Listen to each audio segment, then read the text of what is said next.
Bueno, hola, ¿cómo están? Espero que se encuentren bien. Ahí va, continuamos la clase de ideologías. En realidad terminamos, ¿sí? Con la última ideología, que es el socialismo, ¿sí? En realidad esta sería la última diapositiva. Ideologías del siglo XIX, ¿sí? Vamos con la última, sí, la última ideología del siglo XIX, eh, que vamos a denominar socialismo. ¿Sí? Eh, bien. Vamos a marcar con resaltador. Ahí va. Bien. Comenzamos por con una constataciones como que yo estaría como justamente constatando, certificando eh, algo a partir como de una realidad evidente, digamos, ¿no? Eso tendría que ver la idea de constatación. Como que yo puedo comprobar, si se quiere, algo, una comprobación sería. Eh, el socialismo deriva en algunas cuestiones del marxismo, ¿sí? Sería como un derivado del marxismo, con algunas diferencias que después vamos a ver. Entonces, lo que algunos miembros de la izquierda, digamos, el marxismo sería una ideología como de izquierda, ¿sí? Todo lo que nosotros cuando escuchamos la palabra izquierda en términos políticos deriva del marxismo o del socialismo, ¿sí? El socialismo o el marxismo serían como ideologías de izquierda. Una comprobación que se hace es que el análisis, ¿se acuerdan que hacía, digamos, están de acuerdo con Marx en que la historia está compuesta por sucesivos modos de producción? 1, 2, 3, 4, que se da la lucha de clases, la transformación, ¿se acuerdan esa lucha que hace o esa revolución que transforma un modo de producción en otro y este va a este y este va a este? Es decir, que está estable y de repente comienza a haber un proceso revolucionario y se destruye este y viene un nuevo modo de producción. El tamaño indica que, fíjense que esta letra es más grande que esta que esta y esta que esta. El tamaño indicaría, esto se acuerdan que decíamos que cada modo de producción es evolutivo. El esclavista es superior, es un término más evolucionado que el comunista primitivo. El feudal es un modo de producción más evolucionado que el esclavista y el capitalista que el feudal, ¿sí?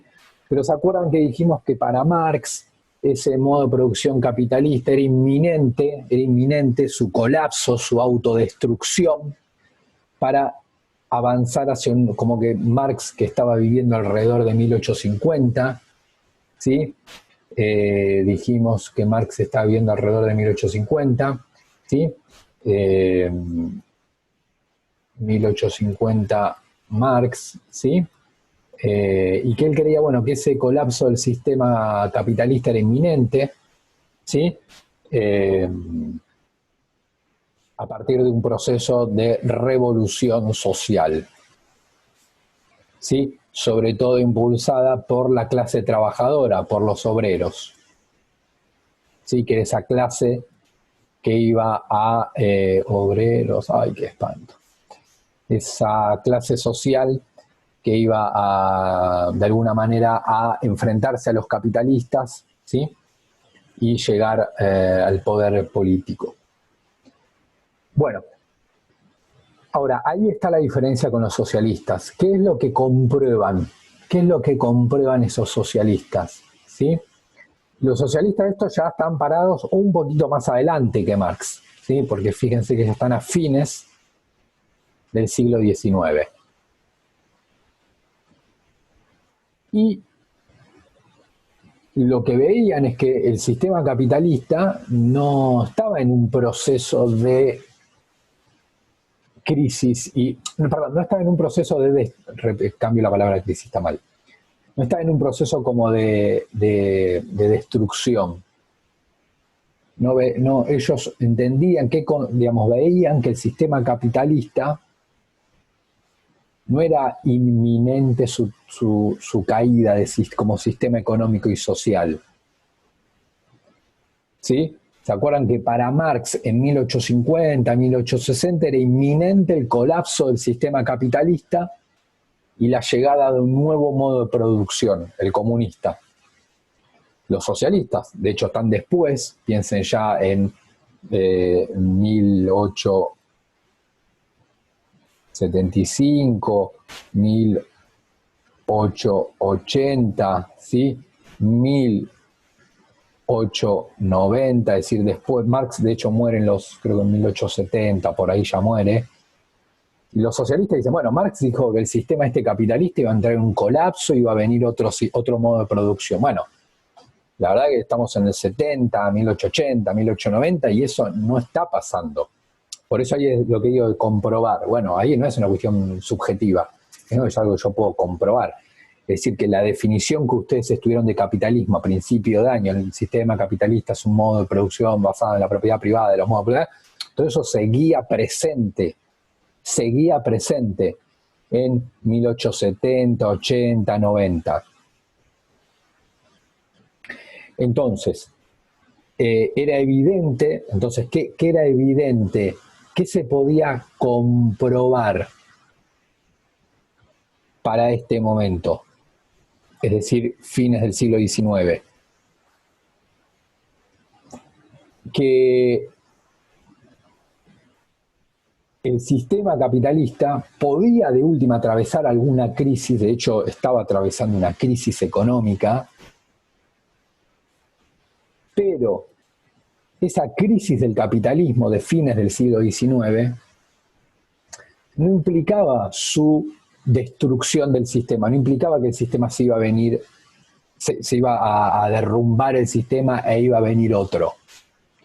Era una crisis y una crisis dentro del capitalismo, eso sí estaba comprobado que el capitalismo estaba atravesando una crisis, pero no una crisis que supusiera la disolución del modo de producción, sino una crisis y punto. Es decir, que después el sistema iba a continuar. De hecho, para los socialistas, el sistema, ¿qué comproban? Repito, esta es una cuestión de a mí me parece o no me parece, sino que era evidente que el sistema estaba atravesando una crisis, pero esa crisis no era una crisis terminal del sistema. Terminal es decir, bueno, esta crisis es la última porque este sistema se cae y viene otro. ¿Sí?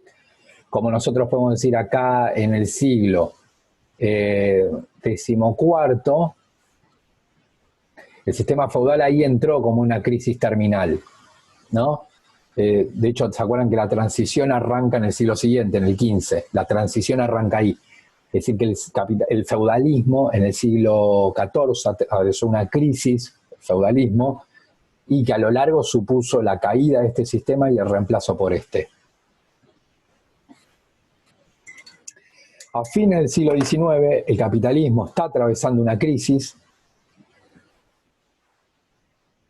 pero mientras Marx ya estaba muerto en realidad, los que seguían como más firmemente a Marx planteaban que bueno, era la crisis terminal del sistema, este sistema se iba a caer, iba a venir ya un nuevo modo de producción.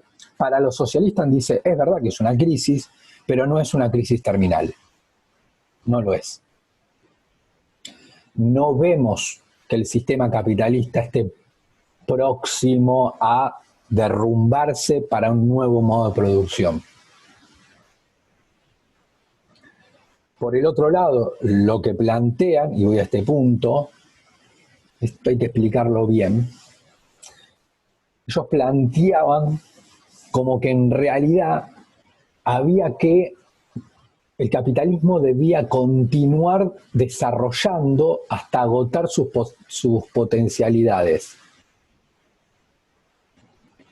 Como que lo que ellos veían es que el sistema económico y social tenía que continuar desarrollándose y una vez que estuviera plenamente desarrollado, ahí es donde entraba en crisis, se caía el sistema y venía otro. Pero como lo que ellos veían a fines del siglo XIX, lo que veían ahí es que el sistema todavía, al modo de producción, en realidad, al modo de producción capitalista, le quedaban aspectos de desarrollo. ¿Sí? Y como que tenía que continuar desarrollando o progresando para luego agotar sus potencialidades. Como que ahí recién el sistema iba a entrar como en colapso. Es decir, cuando el sistema, o en realidad cuando el modo de producción ya se haya plenamente desarrollado. ¿No?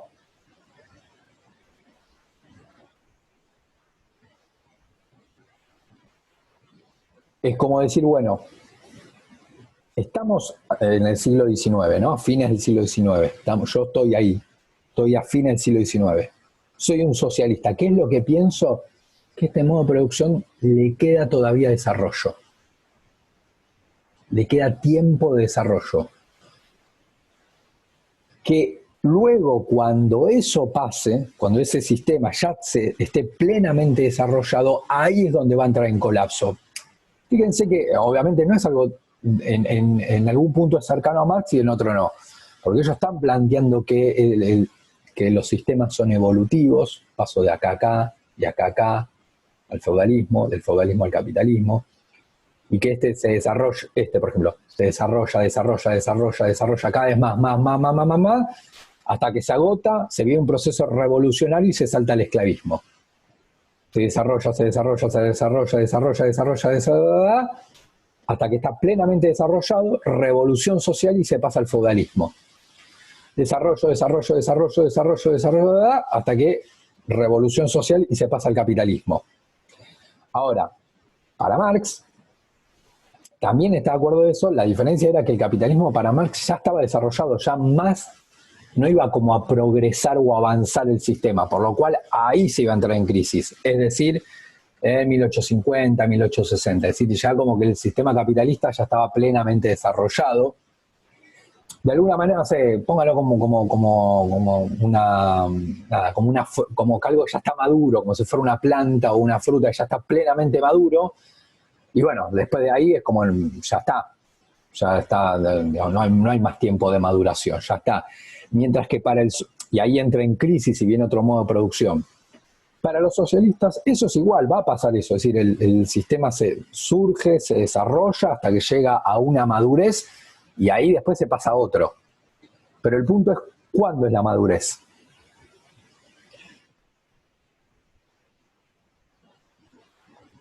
Dijimos que para Marx el sistema ya estaba plenamente desarrollado en 1850, 1860, como que de ahí ya derivaba un agotamiento del sistema. Mientras que para los socialistas, fíjense, debía continuar. Si tiene que continuar es porque le queda todavía un camino por recorrer. ¿Sí? Le queda todavía cuestiones por desarrollarse. Es decir, que para los socialistas, acá el sistema capitalista no estaba plenamente desarrollado. Había surgido, se había desarrollado, pero todavía le quedaba desarrollo por delante. Y una vez que eso sucediera, se iba a pasar. Es decir, ellos veían el pasaje al comunismo, los socialistas, pero no era algo inminente, que ahí era la diferencia con los marxistas. Decía, bueno, esto es inminente, el capitalismo ya está plenamente desarrollado, ya está entrando en crisis y ya es inminente el pasaje a un sistema comunista, ¿sí? Como que para los marxistas estaban acá, como que era inminente este paso. Para los socialistas, como yo digo, en términos de tiempo, como están acá. Fíjense todo lo que falta. Para recién, cuando yo llegué acá, el sistema como que se desarrolló, listo. Los socialistas están acá. Es decir, que todavía falta que se desarrolle todo esto del sistema capitalista y a largo plazo, no era inminente, se iba a dar este pasaje. Mientras que para los marxistas estarían como acá, es decir, era inminente el pasaje. ¿Sí?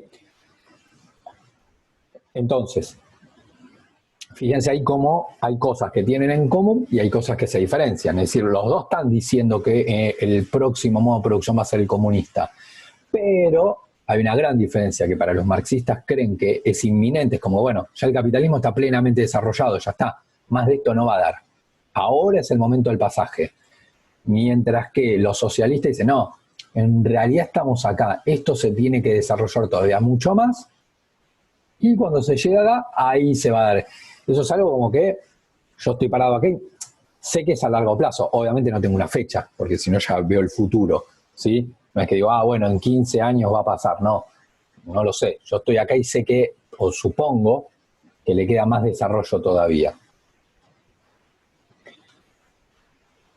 Para los socialistas plantean sus ideas obviamente en un contexto diferente al que escribió Marx. Nosotros ya vimos que Marx escribió aproximadamente en 1850, mientras que los socialistas están en otro contexto, que es más de fines del siglo XIX, mientras que Marx era más de mediados del siglo XIX.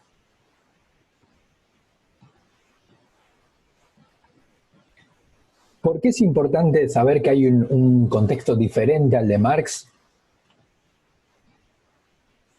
Porque los socialistas, diferente al de Marx, ¿sí? Un contexto diferente, porque ellos, los socialistas, ven, en Europa por lo menos, un nuevo contexto sobre todo europeo, vamos a aclarar ahí, eso es importante, europeo occidental. Cuando hablo de contexto, esto no estoy hablando del mundo, estoy hablando de Europa occidental. Europa occidental. Ese es el contexto, Europa occidental, no es todo el mundo.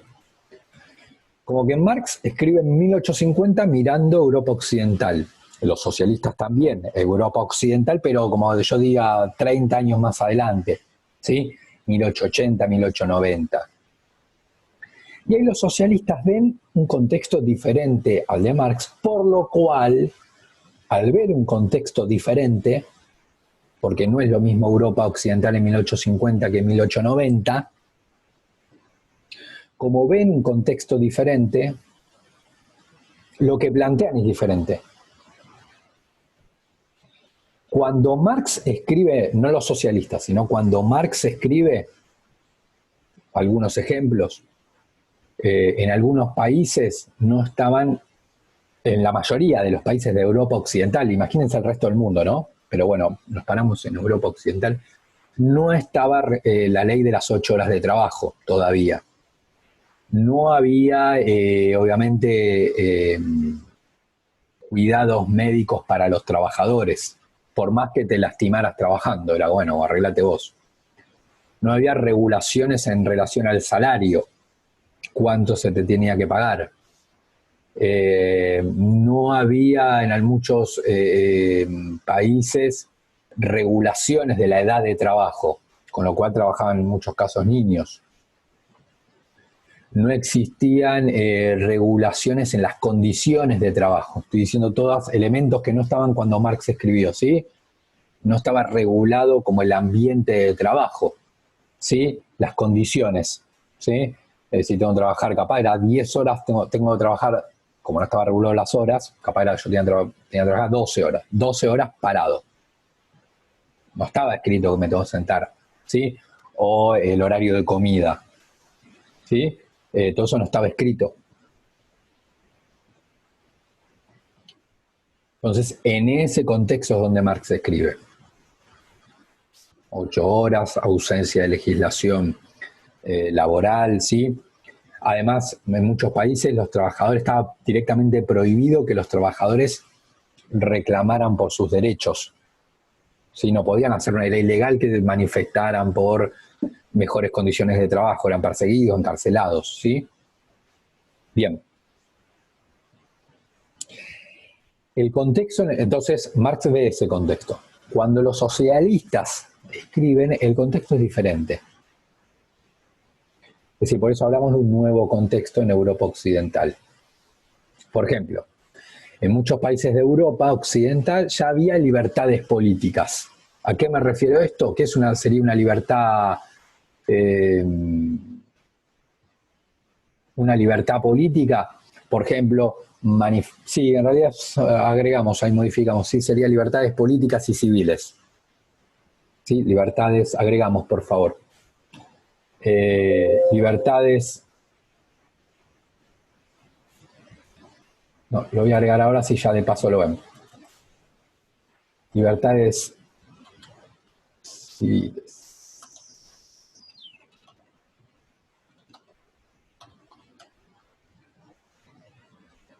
Pueden dejar política, está bien. ¿Sí? Cuando digo libertades civiles, es decir, bueno, como que muchos estados, sí, bueno, le vamos a dar libertades políticas y civiles.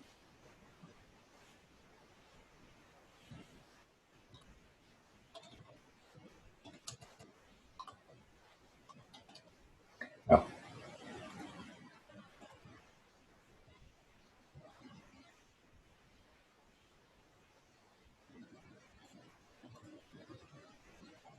Ahora lo vamos a aclarar qué queremos decir con eso, ¿sí? Bien, cuando hablo de libertades civiles y políticas, y los socialistas ya comienzan a ver que en muchos países de Europa Occidental, los sectores populares, es decir, la clase obrera, ¿sí?, comenzaba a poder hacer uso de sus libertades civiles y políticas, ¿sí? Por ejemplo, manifestación, ¿sí? Que ya no eran encarcelados o reprimidos por la policía por manifestar las 8 horas de trabajo, por solicitar las 8 horas de trabajo, ¿sí? Se les permitía manifestarse. No, todavía piensen que no es algo todavía muy extendido en ese momento, ¿sí? A nosotros ahora nos puede parecer normal las 8 horas de trabajo. No, en ese momento no era normal las 8 horas de trabajo y tampoco permitir la manifestación, ¿no? Pero algunos estados los comienzan a permitir, es decir, que se manifiesten, ¿sí? Por ejemplo, que soliciten en una manifestación pública el tema de las 8 horas, ¿sí? O determinada condición de trabajo, ¿sí? Se le permite, por ejemplo, también a los trabajadores, obviamente, en una manifestación agruparse, así que se juntaran todos los trabajadores y manifestaran.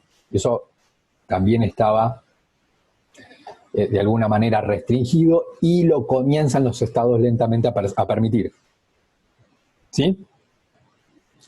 Obviamente una cuestión muy importante es que también se amplían los derechos políticos, esto es muy importante, ¿sí? Se amplían los derechos políticos, es decir, ¿qué es un derecho político? Los derechos políticos consisten en dos cosas, en que vos te podés o presentar como candidato o el permitir el sufragio, ¿sí? Que sería el voto, sufragio, ¿sí? Entonces, en muchos países existían los derechos políticos, sí. Ahora, ¿cuál era la diferencia? Fíjate que no dice introducción de derechos políticos, sino dice ampliación. ¿Por qué ampliación? Porque en muchos países estaban los derechos políticos, es decir, permitir a una persona ser candidata o ejercer el voto, ejercer el sufragio. Nosotros cuando hablamos de voto, en realidad no vamos a hablar tanto de voto, sino de sufragio o de soberanía popular, ¿sí? Soberanía popular. Soberanía popular o sufragio, estoy haciendo referencia al voto. Siempre. Así que ahí, fíjate, no digo solo soberanía, no digo soberanía popular. Soberanía popular, ¿sí? Sería el voto, lo mismo que el sufragio. Fíjense entonces que no dice la palabra introducción de los derechos políticos, sino ampliación. ¿Por qué ampliación? Porque en muchos países existían los derechos políticos. Es decir, uno se puede presentar como candidato, después, bueno, que te votaran o no, obviamente, pero bueno, yo me podía presentar, o el sufragio. Pero eso estaba reservado a determinadas clases sociales. Entonces, ¿en un país se votaba? Sí. pero determinada clase social, obviamente la burguesía, la clase más alta. Es decir, que vos tenías que demostrar determinados ingresos económicos para poder ejercer la soberanía popular. ¿Sí? Obviamente, imagínense que lo mismo que para ser candidato, no podía ser un obrero candidato y tampoco podía votar un obrero, no podía ejercer la soberanía popular. Bueno, eso se modifica. Para cuando escriben los socialistas, en muchos países europeos se da la ampliación. ¿Qué quiere decir la ampliación? Bueno, que permiten algunos estados europeos, ¿sí?, que la soberanía popular sea ejercida por las clases, digamos, por no tener en cuenta la cuestión económica, sí, no tener en cuenta la cuestión económica, o podemos denominar como universal, que lo decimos recontra entre comillas porque las mujeres no votaban, pero bueno, universal masculino sería, ¿sí?, en el cual no se tiene en cuenta el tema de los ingresos para votar. ¿Sí? Se amplía. Sí, bueno, vota la burguesía, pero en algunos entonces se permite el voto a los trabajadores. ¿Sí? Por el otro lado, el Estado árbitro. ¿Qué quiere decir Estado árbitro? Para Marx, en el modo de producción capitalista, el Estado, ¿sí?, como que en realidad siempre iba a representar, como que el Estado siempre representa a la clase social dominante, como que es algo matemático, ¿no? Como que ya, bueno, 1 más 1, 2. ¿Qué es lo que plantea Marx? Como una cuestión matemática, es que el Estado siempre va a representar los intereses de la clase social, la dominante, la principal. En el feudalismo, ¿quién era la clase social principal? ¿Se acuerdan? Los siervos. Perdón, cualquier cosa dije. Los señores. Entonces, ahí había algo así como estados, no serían estados, pero algo que uno puede asemejar a un estado. ¿A quién representa? A los señores. ¿Sí? De hecho, en realidad en sí mismo, ¿se acuerdan que dijimos que no había un estado? En realidad estaba como el estado fraccionado. Pero digamos, digamos, las organizaciones políticas, ¿a quién representaban? A los señores. En el capitalismo, ahí sí yo ya tengo el Estado moderno. ¿El Estado a quién representa? A la clase dominante. Bueno, y en el capitalismo, ¿quién es? La burguesía. Entonces, como que el Estado siempre va a jugar en favor de esa clase social dominante, que es la burguesía. En el capitalismo, ¿no? En el otro modo de producción va a ser otro. Es decir, que para Marx, el Estado siempre va a representar a la clase social dominante, ¿sí?, a la dominante. Los socialistas ven un nuevo contexto. ¿Cuál sería ese nuevo contexto? Como un Estado que, vamos a marcarlo, no como que yo diga, bueno, Estado, sería esto,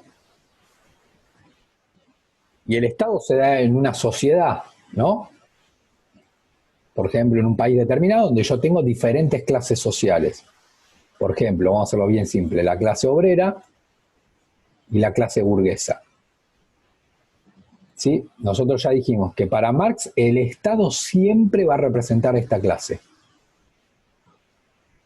Como que clase burguesa y Estado como que serían bastante similares. Ahora, ya acá tengo dos cuestiones, esta y esta, que yo veo que, y después vamos a agregar esta y esta, que me permiten dudar de esa afirmación. Pues yo dije siempre, para Marx siempre el Estado va a representar a la clase burguesa. Si yo veo que un Estado de un determinado país le da el derecho de votar a los sectores populares, por ejemplo a la clase obrera, más bien el Estado estaría favoreciendo a esta clase. Si el Estado le permite a los trabajadores manifestarse, reclamar por sus derechos, manifestarse para que limiten las cantidades de horas de trabajo, el Estado no estaría representando ahí a la clase burguesa, ¿sí? Sino que el Estado estaría jugando en favor de la clase obrera. El ejemplo obviamente más claro es el que dije antes, que es el del voto, ¿sí? Si el Estado le deja votar a la clase obrera, bueno, el Estado estaría jugando en favor de esta clase obrera. Por eso hablo de un nuevo contexto. Entonces, ¿qué es lo que plantean los socialistas? Que el Estado no siempre juega en favor de la clase burguesa, que tampoco quiere decir que nunca siempre va a jugar en favor de la clase obrera, no. El Estado, entonces, ¿qué sería? Como un árbitro, ¿sí? Que en una sociedad determinada donde yo tengo clase obrera y clase burguesa, sería como un árbitro entre clase obrera y clase burguesa. ¿Qué quiere? Aclaro acá el concepto de árbitro. Árbitro en realidad no significa que no va a favorecer a ninguno, porque capaz lo podemos ver así, como que bueno, el árbitro no favorece a ninguno, eso está mal visto así, está mal visto, para lo que yo estoy explicando ahora. ¿Qué sería entonces el Estado como árbitro? Y que en algún momento el Estado va a favorecer a esta clase burguesa, pero en otras circunstancias puede favorecer a la clase obrera. Fíjense, no es que no favorece a ninguno. Lo que pasa es que en algunas circunstancias va a favorecer a esta clase y el Estado en otras circunstancias va a favorecer a la clase obrera. Ejemplo, ampliando los derechos políticos y antes votaba solo esta. Y de repente permite que además, por eso digo más, vote esta. Bueno, ahí está favoreciendo también a esta. Entonces, el Estado árbitro no significa que no favorece a ninguna, sino que en algunas circunstancias favorece a una y en otras favorece a otra. Y ahí estaría como el rol de árbitro, igualador, si se quiere. ¿Sí? No es como dijo Marx, pero repito, los socialistas lo dicen porque lo ven, no es que los tipos lo piensan, ¿no? Dice, bueno, si el Estado yo estoy viendo, por eso acá hablamos de constatación. ¿Qué es lo que estoy, y de nuevo contexto? Bueno, estoy viendo que el Estado le permite a los trabajadores votar. Bueno, eso es algo bueno para los trabajadores, porque pueden formar un partido político, presentar leyes, ¿sí? Y si son mayoría, los votos le van a dar a favor. El Estado le está permitiendo manifestarse, ¿sí? Entonces, el Estado no siempre juega a favor de la burguesía, y repito, no es algo porque yo soy socialista y lo supongo, no, lo estoy viendo que el Estado está ampliando los derechos políticos, estoy viendo que el Estado amplía las libertades civiles y políticas. Entonces el Estado, sería el tercer elemento, puede jugar un rol de árbitro.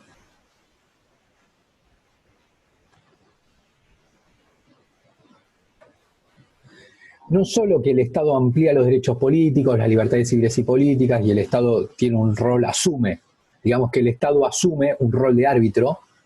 Yo expliqué lo que quiere decir árbitro por las dudas, y en este sentido es diferente a lo que había planteado Marx, sino que además, por ejemplo, ven que el Estado, una cuestión muy importante, es que legaliza, es decir, hace legal la actividad de los sindicatos. ¿Sí? Los sindicatos, por las dudas lo aclaramos, ¿sí? Los sindicatos es igual a una corporación. Los sindicatos funcionan como una corporación. Defino corporación. ¿Qué sería una corporación? Sería una entidad, es tipo definición del diccionario, ¿no? Es una corporación es una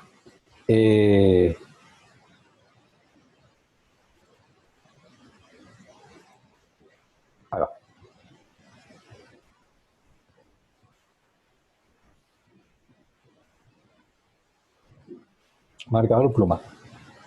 Una corporación es una entidad que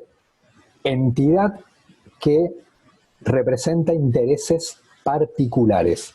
Es una entidad que representa intereses particulares. Eso es una corporación. Siempre una corporación es una entidad, ¿sí?, que representa intereses particulares. Aclaramos, ¿qué quiere decir particulares? No quiere decir de una persona, sino lo que quiere decir es que es, como yo diría, de un grupo de la sociedad. ¿Qué es una corporación entonces? Es una entidad, como una organización que representa los intereses de un grupo particular de la sociedad, no de todos los grupos. Por eso digo intereses particulares. Particulares, aclaro, no quiere decir un grupo. No quiere decir, intereses particulares no quiere decir una persona. Tampoco quiere decir varios grupos de la sociedad, no, sino de un grupo social. Representa los intereses de ese grupo de la sociedad. De un grupo en particular. Después acá puede haber otro grupo y otro grupo, ¿sí? Puedo tener un grupo, dos grupos de la sociedad, tres grupos. Bueno, una corporación representa a los del primer grupo, no los del segundo y tercero. Digo grupo, fíjense, no digo individuo. Una corporación representa intereses particulares. Los sindicatos, ¿por qué son una corporación? Porque representan intereses particulares. ¿Particular quiere decir individuo? No. Entonces, ¿a qué grupo de la sociedad está representando los sindicatos? A los trabajadores. ¿Sí? A los trabajadores. Entonces, los sindicatos representan los intereses de los trabajadores. ¿Sí? De los trabajadores. Entonces, reitero, sindicato es igual a corporación. ¿Qué es una corporación? Es una entidad que representa intereses particulares. ¿Particulares quiere decir individuo? No. ¿Quiere decir varios grupos? Tampoco. Quiere decir un grupo en particular de la sociedad. Un grupo en particular de la sociedad. Es una organización que representa a los intereses, ¿sí? No, los intereses, lo que le interesa a un grupo en particular de la sociedad. En el caso de los sindicatos, ¿a qué grupo de la sociedad representa? A la clase trabajadora. ¿Los sindicatos representan a la burguesía? No. No, digamos, la burguesía tiene otra cosa que después lo vamos a ver, ¿sí? Pero los sindicatos representan a un grupo particular de la sociedad. Fíjense que no digo, los sindicatos representan a la sociedad. No, eso ya es muy general. Los sindicatos representan a una persona de la sociedad. Tampoco. Los sindicatos representan a algunas personas de la sociedad, y algunas personas muy difuso, no hay que ser preciso. Representa a un grupo, a un grupo particular de la sociedad. ¿Qué grupo? A los trabajadores. ¿Sí? Un trabajador se junta con otro trabajador, se junta con otro trabajador. Fíjense que no digo trabajador con un burgués. Un trabajador se junta con otro trabajador, trabajador, y pueden formar un sindicato. ¿Para qué? Para que los represente como trabajadores. Y, por ejemplo, ese sindicato va a negociar los salarios, va a pelear porque haya una ley de horarios de trabajo, para que haya una ley que les permita una hora de almuerzo, una ley que les permita sentarse cada hora de trabajo, estar 10 minutos sentado y no tenga que estar las 8 horas parado. ¿Sí? Es decir, un sindicato representa los intereses de esa clase trabajadora. Ahora, una vez que ya expliqué más o menos qué es un sindicato, ¿cuál era el problema? Que ese trabajador que se juntaba con otro trabajador, y formaba un sindicato, eso en sí, y reclamaba por sus derechos, eso era ilegal en Europa Occidental, no se podía hacer. Es decir, si el gobierno detectaba que vos te estabas juntando con otro trabajador para reclamar 8 horas de trabajo y no 15, ¿sí?, te podía meter preso. ¿cuál fue el paso que se dio en el nuevo contexto? Que eso, el nuevo contexto. Bueno, el nuevo contexto es que muchos gobiernos, repito, siempre estoy hablando de fines del siglo XIX, los socialistas comenzaron a ver que hacia fines del siglo XIX comienza un proceso de legalización. Legalización quiere decir que se hacen legal, es decir, que se permite que los sindicatos se formen. ¿Sí? Que fue diferente a lo que vio Marx, porque cuando Marx en 1850 lo que vio es que los sindicatos estaban recontra prohibidos por los estados, es decir, no se permitía la actividad sindical. ¿Sí? A fin del siglo XIX se permite la legalización de los sindicatos. Fíjense que acá hay como otra medida que, de alguna manera, el Estado, de alguna manera, está favoreciendo a la clase obrera, le está reconociendo un derecho. Por último, en muchos estados, incluso el Estado, los gobiernos comienzan a dar prestaciones como beneficios sociales beneficios entre comillas. Ahora, en realidad son prestaciones, ¿sí? Pero el Estado estaba como reconociendo, le estaba reconociendo a los trabajadores algunos derechos que tenían, pero más de índole social. Por ejemplo, universales, ¿qué quiero decir? Bueno, que son universales en el sentido de que no se necesita, era como el tema del voto, no se necesitaba tener dinero para acceder a determinados bienes o servicios. Es decir, el Estado estaba reconociendo el derecho que tenía cualquier persona, y ahí está lo de universal, más allá de que tuviera plata o que no la tuviera, el acceso a determinados derechos sociales. ¿A qué les doy un ejemplo concreto para que se entienda? Por ejemplo, a obtener una jubilación, ¿sí? Piensen que hasta ese momento, 1870, las personas se morían trabajando generalmente, porque digamos, te morías literalmente en el trabajo porque, digamos, sobre todo la clase obrera, ahí estaba la diferencia, el burgués no. Si era un burgués dueño de fábrica, y bueno, podía estar los últimos años de su vida sin trabajar, porque ya había acumulado dinero. Un trabajador, por más que hubiese arrancado a trabajar a los 15 años, generalmente le pagaban tan poco que no es que a los 60 podía decir, bueno, no trabajo más, listo, ahorro y con eso, porque los años anteriores, por más que hubieses trabajado de los 15, te pagaron tan poco que no te daba para vivir y además ahorrar. Entonces la gente no ahorraba, con lo cual la gente tenía que seguir trabajando, lo de la clase obrera, prácticamente hasta que se murieran.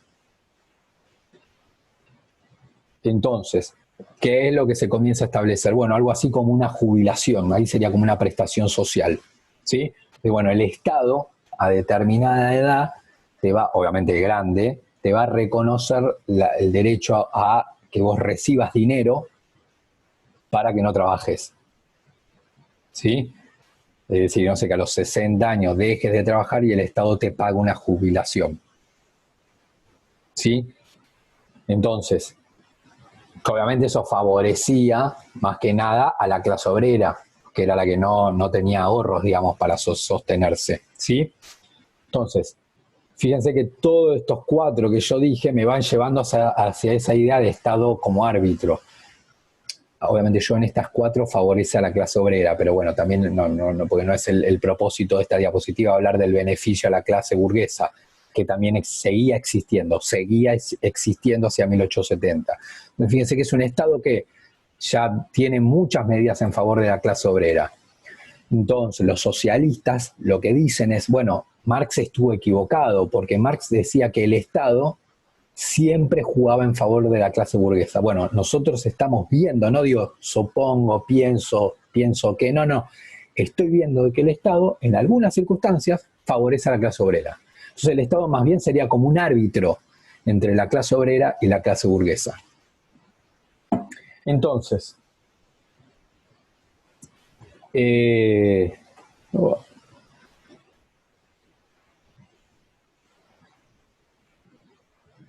Bien, me quedan dos, ahí pongo una pausa y ahí lo volvemos a ver si puedo hacer el cierre ahora, ¿sí?